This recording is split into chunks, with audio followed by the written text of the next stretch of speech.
Alright guys, so one of the things that you have been asking to see is a cruiser tour. So that's what I'm going to do for you guys today.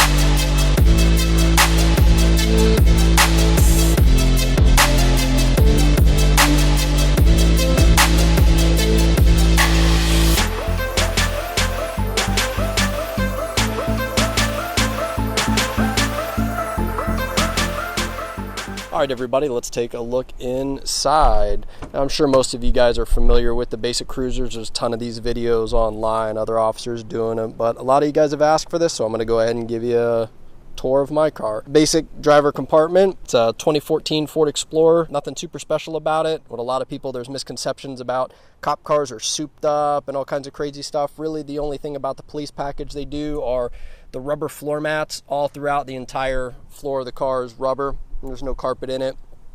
They typically have oversized brakes on them, and back in the day the Crown Vics had oversized charging systems, the alternators and everything for running all the strobe lights. Nowadays with all the LEDs, there's really not a need for that anymore, so all of that stuff is completely stock.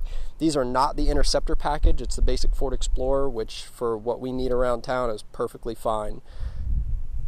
Here in the door pouch, ticket envelopes, hand sanitizer, a couple of basics, things that you keep real readily accessible to you. As you get in here,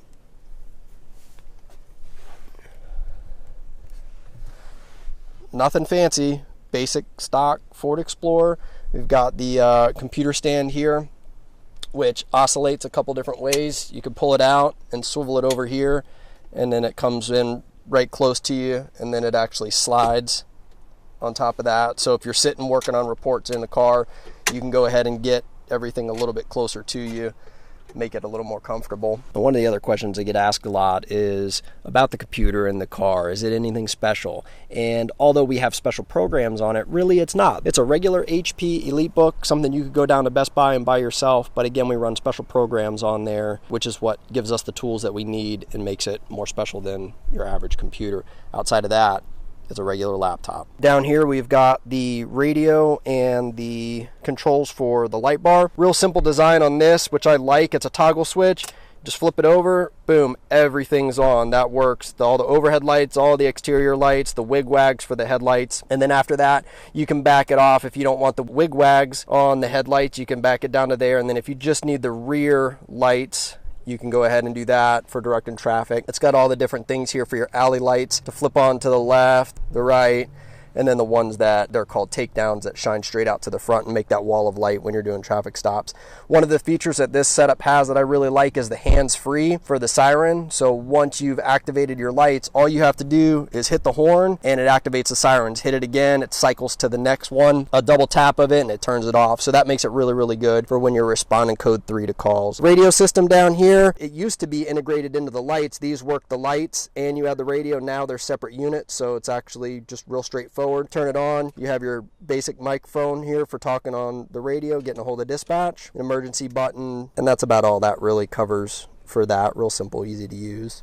One of the other tools that we have here, and I know most everybody has seen them, is the rotating spotlight on the front of the car here. This is a great tool for at night, especially with I work an evening shift. You have the controls of it right here in the car. Switch turns it on and off. They're LEDs now. And then basically you have your handle here rotated up, and then the twist of the handle points the light wherever that you need to see it. And it looks like it's about ready to rain. So when you're trying to find addresses at night, or you're trying to light up something down in a dark area that you can't see, this is a very, very useful tool to have right here at your fingertips. Now, one of the things, and a few of you guys have commented in my videos when you see me talking in the car, where's the cage? One of the things that we chose on this model is the half cage. So behind me, I've got a normal driver's seat with a little double side there. Keep my lunchbox there, extra gloves, the wand for my traffic cone, and that has a normal seat belt, normal cushion seat, so if I have to bring a citizen somewhere, maybe an elderly person, someone that doesn't need to sit in a cage or be in handcuffs, I can, if I choose to, transport them on this side of the car. It makes for a lot more storage. It makes it a lot easier for me to be able to slide my seat back. Even though I'm not a very tall guy, it's nice to be able to lean it back when you want to. So now with that being said, we come over to the passenger side of the car and we have the actual cage. So it's a normal hard plastic seat. Everything's molded in there, so there's no way that you can hide anything, stow anything away. Plexiglass all the way around, so we have a good view of the people that are back here. We can watch them, but they can't get through. They can't spit on us or anything like that, which sometimes they try and do. One of the things that we added to these models are the bars on the windows. Our Crown Vics don't have the bars on the windows, and over my time of doing this, many of back windows have been kicked out of the car. The people lay sideways across the back, turn around, and then kick the windows out, which that's another thing about the half cage. It's a really good setup is no matter how hard they try, they can't lay down or get their legs up to that point anyway. So it's a lot more secure. It's a real good setup as far as that goes. Now, one of the reasons that we do that is we don't transport prisoners that much anymore. We have a transport service that after we load them up in the car, they come and pick everybody up. So we don't have the need for needing to, store 2 people or more in there. Trunk, pretty basic. I don't carry a whole lot of gear. I've got my basic duffel bags with all my traffic gear in them, riot gear, helmet, stuff like that. Teddy bear for the kids if I need it, some files and folders, and hedge clippers. Everybody needs a set of those. Metal cage partition across there so nobody can crawl from the back seat into here, and that's pretty much the setup there. Real simple and straightforward. One of the things that these cars have that I do like is there's a special switch you have to hit to get the tailgate to open, so people, even if the car is unlocked, they can't just come and open it. Passenger side of the car, same thing, nothing really special. A few storage items down here, especially when I have a recruit. I have my stuff that I store on this side and I let them have the other door for themselves. And then the basic passenger view here. A couple of 12-volt outlets here for plugging in the cell phones or anything else that we need.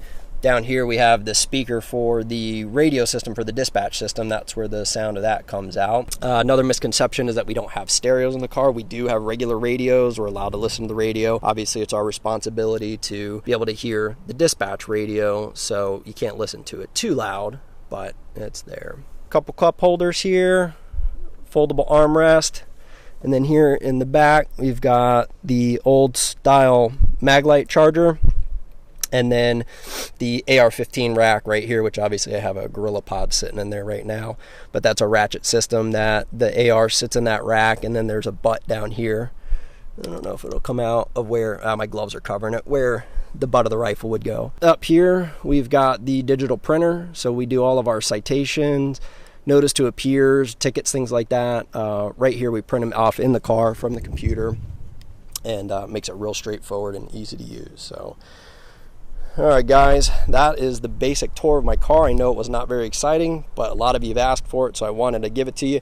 If you have any questions about this or anything else you want to know, feel free to leave them in the comments below. If you're new to this channel and just finding it, if you haven't, hit that subscribe button. We do a bunch of law enforcement videos, some ride-alongs, go to calls with me, and learn about the profession in general. Alright guys, I hope you enjoyed that. I know it wasn't a super exciting video, but a lot of you have asked for it, so I wanted to give it to you. It's a basic setup of the car. It's pretty stock. There's not a whole lot of real fancy stuff to it, but that's my office for 10 hours a day. That's what I roll around in, so you learn to enjoy it after a while. So if you guys enjoyed this video at all, leave it a thumbs up. If you guys have any questions, leave them in the comments below. I'll try to get back to everybody and answer them. If you're new to this channel, consider subscribing. We do law enforcement videos, ride-alongs, going to calls for service, and basic topics like this covering questions that people have asked. Guys, as always, thanks a lot for hanging out with me. I hope everybody's having a great day. All right, until the next time, I hope everybody stays safe, and we'll see you soon.